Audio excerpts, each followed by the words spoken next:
한국의 권력 구조 개편 논의와 관련해서 대통령제의 개선론 못지않게 많이 제기되고 있는 의제는 의원내각제 도입론입니다. 의원내각제는 원칙적으로 협치에 의해서 이루어지는 제도입니다. 왜냐하면 현실적으로 어떤 정당이든 과반수 이상의 다수당이 되기는 어렵습니다.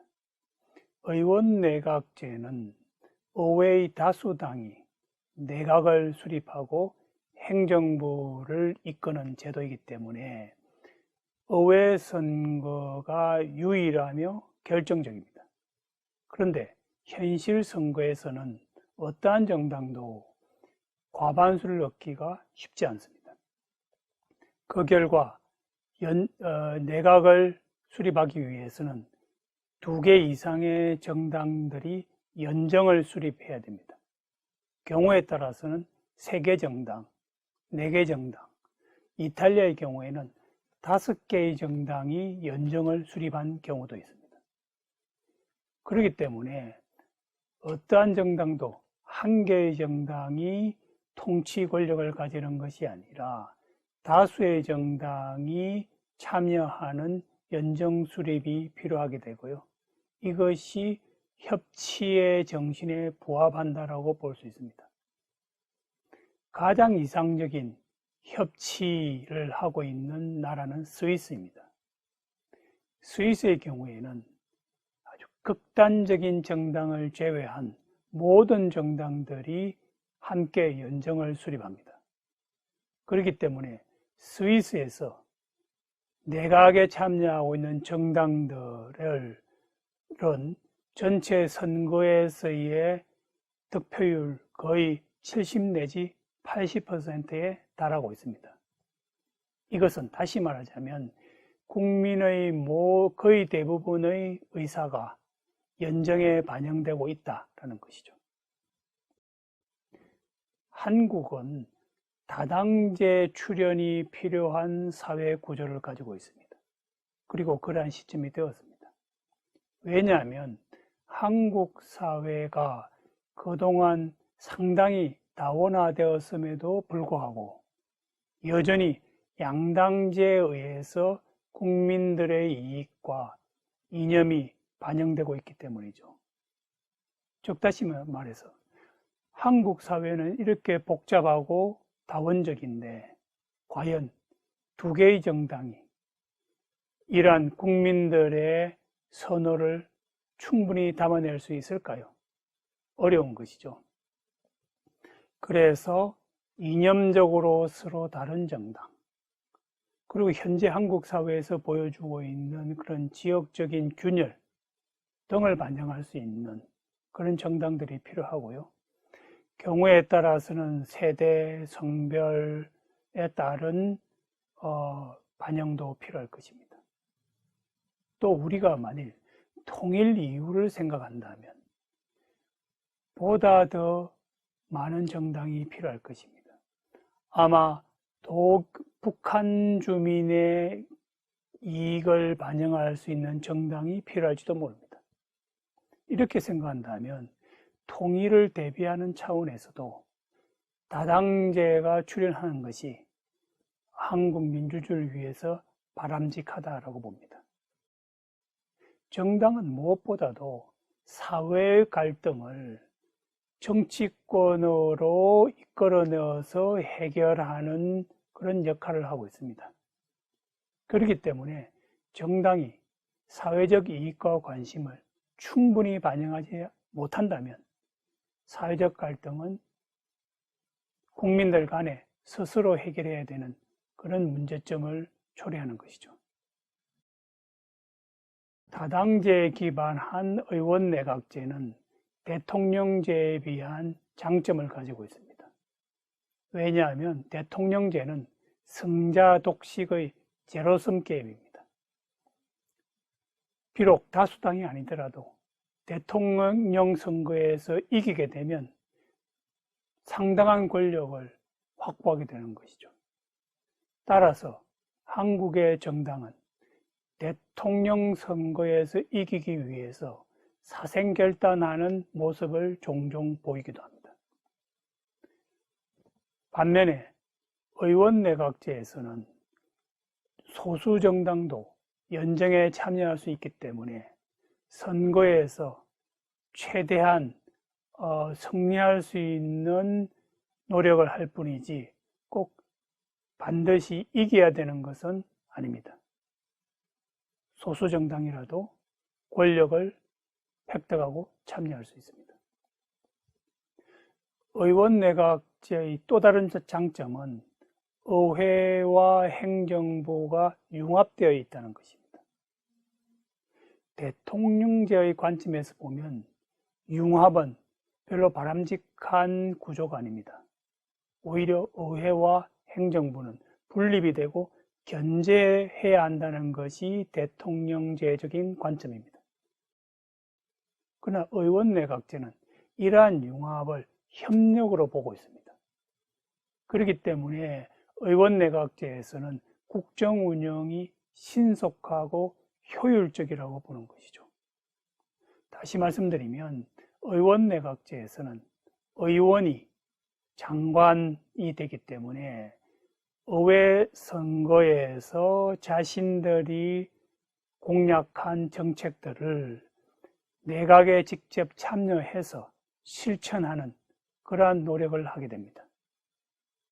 그런데 행정부에서 정책 실현을 위해서 필요한 것은 법과 예산입니다. 이러한 법과 예산을 확보하는 것은 의회에서 가능한 것이죠.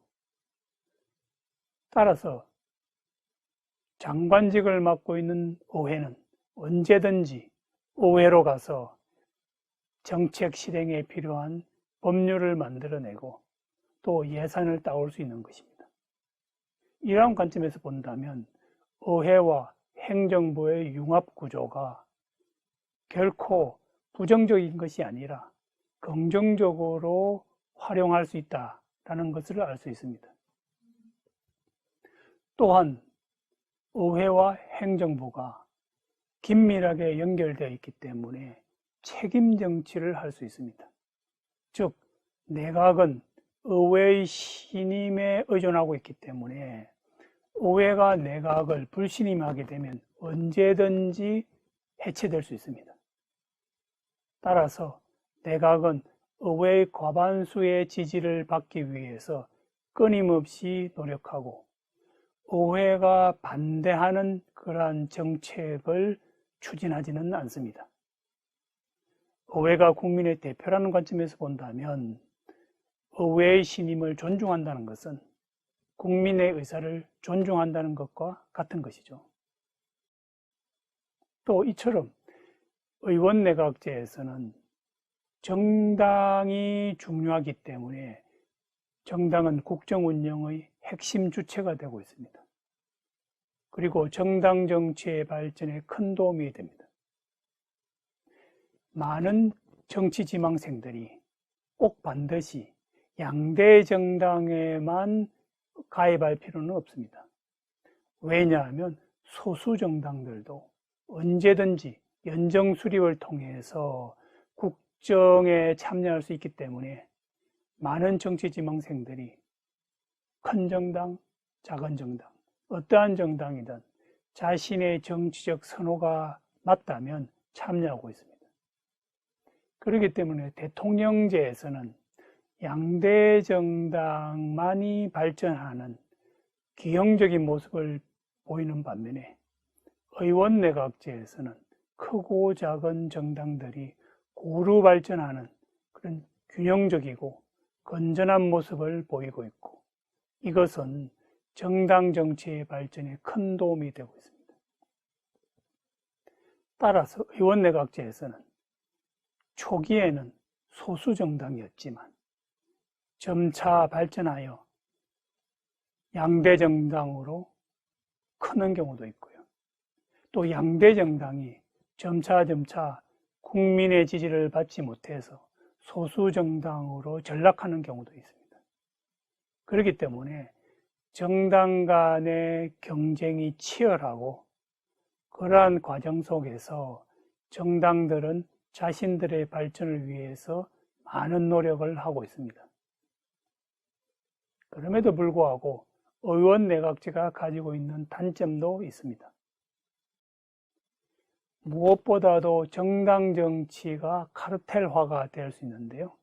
이것은 정당들이 연정을 구성하면서 무원칙한 담합을 한다는 것이죠. 일반적으로 연정을 하려면 서로 이념이 비슷하거나 유사한 가치를 공유해야 되는데 그러한 것을 무시하고 단순히 정치적인 권력을 획득한다는 그런 목적으로 무원칙하게 과반수를 차지하기 위한, 과반수를 만들어내기 위한 그런 담합이 이루어지게 되면 그러한 내각은 오래 지속되기가 어려운 것입니다.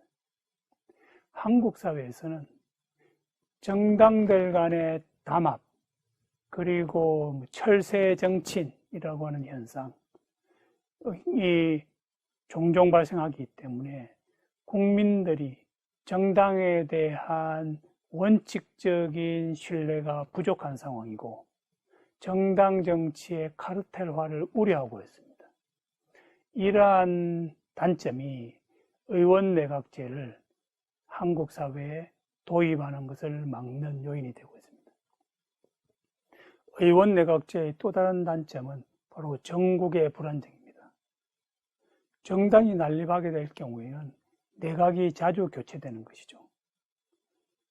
두 개의 정당이 연정을 수립하는 경우에는 비교적 내각 교체의 가능성이 낮아지지만 3개, 4개, 5개의 정당이 연정을 구성을 하게 되면 내각은 불안정하게 됩니다.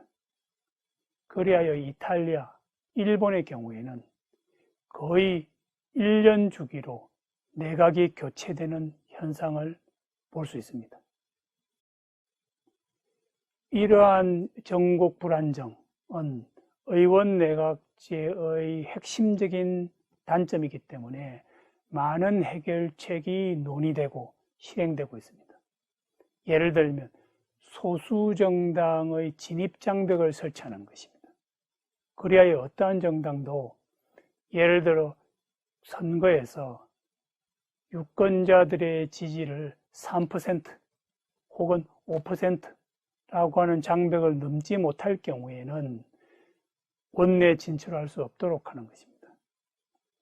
이러한 진입 장벽을 마련하게 되면 소수 정당들이 생겨나지 못하기 때문에 비교적 큰 정당들만 원내에 진출하게 됩니다.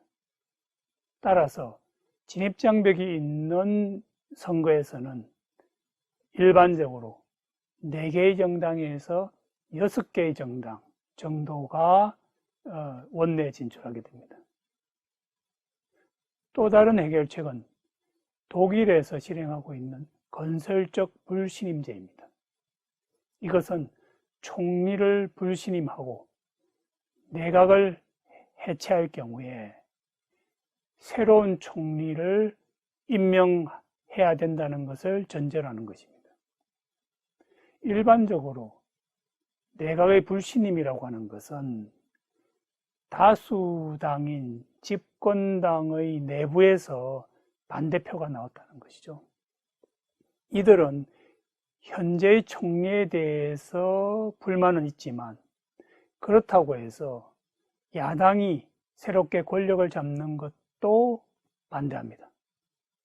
따라서 현행 내각을 반대한다고 해서 내각이 교체되는 것이 아니라 새로운 내각이 생겨날 수 있다는 것을 전제로 할 때에 현행 내각이 바뀔 수 있도록 만든 것이 건설적 불신임제입니다.